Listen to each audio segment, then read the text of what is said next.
الحمد لله كفى وسلام على عباده الذين اصطفى أما بعد. أعوذ بالله من الشيطان الرجيم. بسم الله الرحمن الرحيم. ومن أحياها فكأنما أحيا الناس جميعا. উপস্থিত সম্মানীয় শ্রদ্ধেয় আমার পাশে বসে থাকা ওলামায়ে কেরাম, আমার সামনে বসে থাকা ইসলাম ধর্মী ভাই সকলকে জানাই আমার পক্ষ থেকে আন্তরিক ভালোবাসা, শুভেচ্ছা ও অভিনন্দন। আজকের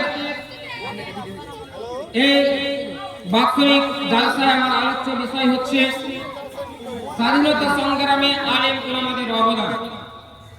এই দেশকে স্বাধীন করার পিছনে কাদের অবদান সবচাইতে বেশি রয়েছে এ সম্পর্কে আমি আপনাদের সম্মুখে তুলে ধরব।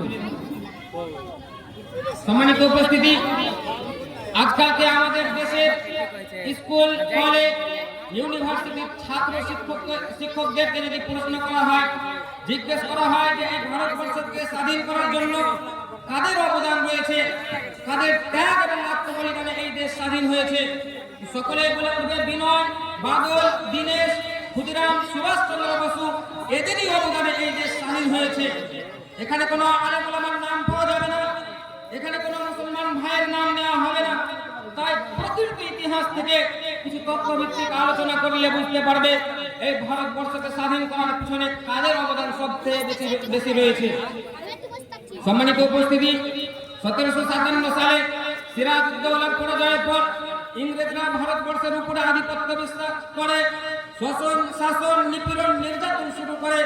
বিশেষ করে তারা দাড়িওয়ালাদের প্রতি কর চালু করে, যেমন দাড়ি পিছু 250 টাকা করে কর দিতে হবে।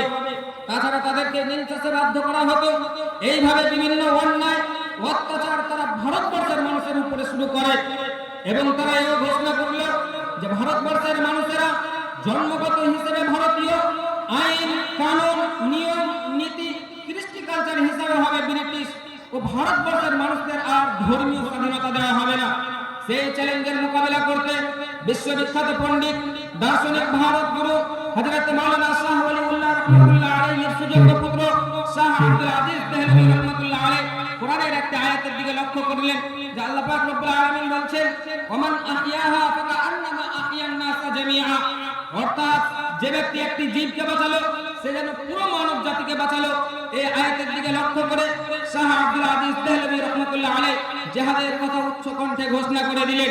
সাম্রাজ্যবাদী ব্রিটিশ উচ্চ কথা বাজেয়াপ্ত করে, তখন শাহ আব্দুল আজিজ দেহলভী রাহমাতুল্লাহ আলাইহি জিহাদের কথা প্রকাশ্যভাবে ঘোষণা করলেন, আমরা পরাধীন হলাম, পরাধীনতার বিরুদ্ধে স্বাধীনতার উদ্দেশ্যে আমাদের জিহাদ করা নৈতিক এবং ধর্মনৈতিক কর্তব্য। তখন থেকে শুরু হয়ে গেল সাম্রাজ্যবাদী ব্রিটিশ শাসকের বিরুদ্ধে জিহাদ।